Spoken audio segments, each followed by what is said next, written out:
Hello, and this is part 3 in our series on deception. My name is Philpott, and we're going to now take a look at some biblical material that we find in the New Testament. And I'm going to start with some words of Jesus that are found in the Sermon on the Mount in chapter 7, verse 15. Jesus had quite a bit to say about deception, more than I really thought that he had said, and he was very, very pointed and direct about it. And even in the Sermon on the Mount, we find these words in chapter 7, verse 15.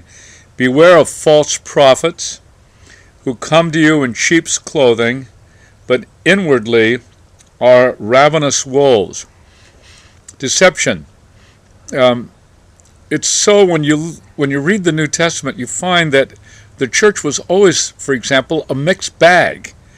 There were those who were genuine Christians, and then there were those who were not. The wolves. They were not outside; they were inside the church. Interesting. How that should be? Well, of course, it's obvious that the church is a public institution. Anybody can come in, and so you never know what's going to walk in the front door. And I've found a lot of that craziness happen. Now, in the same chapter 7 of Matthew, Jesus says in verse 21, Not everyone who says to me, Lord, Lord, will enter the kingdom of heaven, but the one who does the will of my Father who is in heaven. On that day, many will say to me, Lord, Lord, did not we prophesy in your name, and cast out demons in your name, and do many mighty works in your name? Then I will declare to them, I never knew you. Depart from me, you workers of lawlessness. Wow. Prophecy, casting out of demons, doing all kinds of mighty works. So it was not the Spirit of God that was doing those mighty works. It was another power. Now, Satan, you remember, is supernatural power. Remember in Egypt, you may not know the story of the Exodus, and when Moses went to Pharaoh, and he was going to prove that he was really from God, and he threw down Aaron's rod, the rod staff, and it became a snake and so on. Well, the Egyptian magicians were able to do exactly the same thing. And that was not by the power of God. So we see this strange thing which we cannot really explain, that there is another supernatural power loose in the universe, that our theories and philosophical inventions are not going to be able to adequately account for, and which will settle easily on the mind. We just have the evidence that it is so. So here Jesus warns about this. So right away we see, though something may be miraculous, prophecy, even casting out of demons, and I've done these things, it does not necessarily mean it's from the Spirit of God.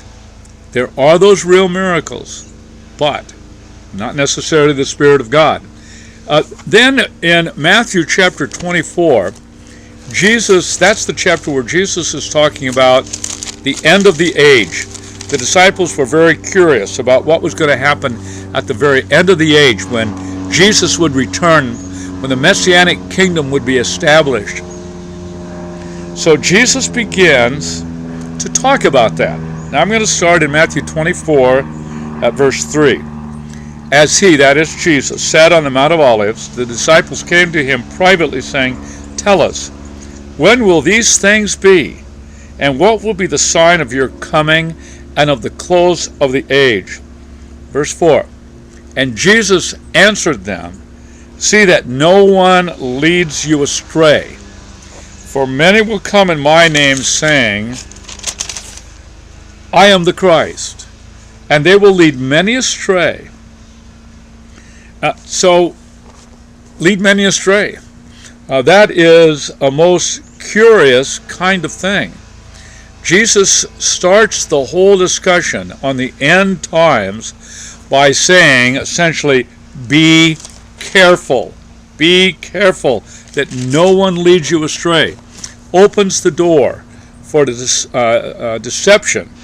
And then jumping down to verse 24 in chapter 24, and here's a very startling verse. Listen. For false Christs and false prophets will arise and perform great signs and wonders so as to lead astray, if possible, even the elect. Now, when you break down the grammar of that if clause, that conditional clause, you'll see he's saying that it's not. But, nevertheless, Jesus is very clear. False Christ, false prophets. Now, this would essentially be anyone who was saying, well, you have the Bible, but I've got revelation. I've had dreams. I've had visions. You don't need to pay attention to the Bible anymore because this is something new. There are people that say, well, what's happening because of these last days and this mighty outpouring of the Spirit, which is no outpouring of the Spirit at all, merely their invention, that we're off the map. We don't have to worry about the prohibitions of Scripture anymore because God is doing something entirely new. And you would think, well, people wouldn't really fall for that, would they? And you find that they will fall for that. And so they no longer pay attention to what's being said. And if such a person has really embraced that, they will quickly dismiss whatever it is I'm saying here. But the point is that Jesus is so clear. At this point in history, in last times, there'll be false Christs and false prophets, and notice, will perform great signs and wonders. That's code for miracles of whatever nature it might be. Miracles. You know what's always the big number one? Healing. Anything surrounding healing. Oh my, I wish I could go on and tell you all of the deception that I've seen around the thing about healing. It is staggering, and so much of it taking place within a Christian community, but without it. There's a huge thing.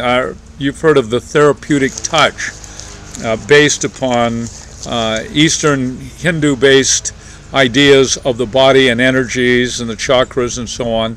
That was very popular. Many people embraced that. Amulets, crystals, homeopathy. There are so many things that regarding healing. People will almost sell their souls if something touches their body, and they will make way for all kinds of deception just because they want to get rid of the pain and they want to be whole again. And it's always dangerous. So we see that so much of it takes place in the area of healing and wealth and acquiring of power. These areas. Healing, health, wealth, power. Most of the miraculous signs and wonders are having to do with those general areas. All right, well, we're going to be concluding this, hopefully, in the very next video. So long.